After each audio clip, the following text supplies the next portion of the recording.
here today. We wanted to have a brief conversation about a popular question that was made popular by conservatives, but I think kind of changes meaning a little bit in relation to the recent Olympic situation, which is, what is a woman?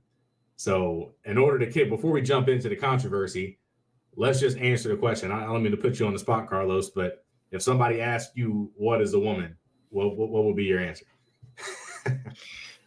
My answer, that's an interesting question. Shouldn't be too hard. That's the conservatives say.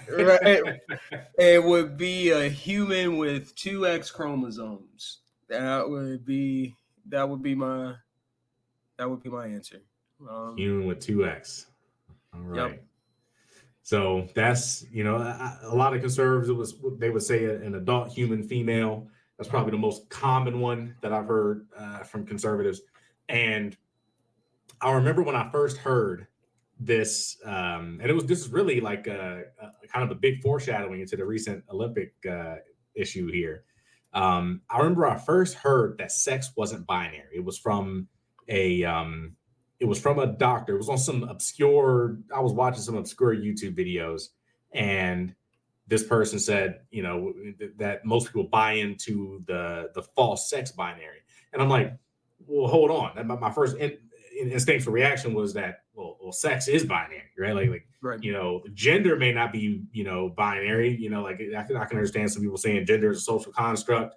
The fact that pink is considered feminine in one culture may not be feminine in another culture. Wearing a skirt may be feminine in this culture, but it's a kilt in some other culture, and it's actually manly. So or fingernail polish. Like there's different cultural things about what different societies will define as masculine or feminine characteristics. So I can understand that not being binary. I was like, but sex.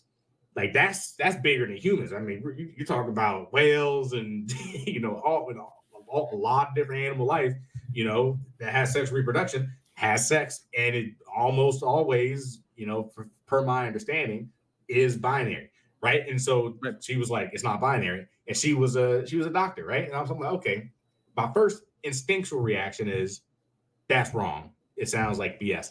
But then my critical mind kind of kicked on. It's like, okay, let's see what she's talking about. Like what's the argument here? Like, what's the justification? She does have, she is a doctor. She probably knows something. Let's see what her argument was. And what she said was, well, women have, XX chromosomes, right? Yep. It's like, yeah.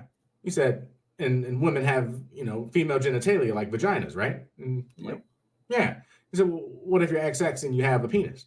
I'm like, ooh. I was just about to say. I was going to say that. Like, what if you're XY and you got a vagina? I'm like, ooh. Like a hermaphrodite. Right. Hermaphrodites have both, right? If I understand that correctly, they have both. But you could just have, a situation that just doesn't match. You got female, chromosomes with male genitals, or male chromosomes with female genitals.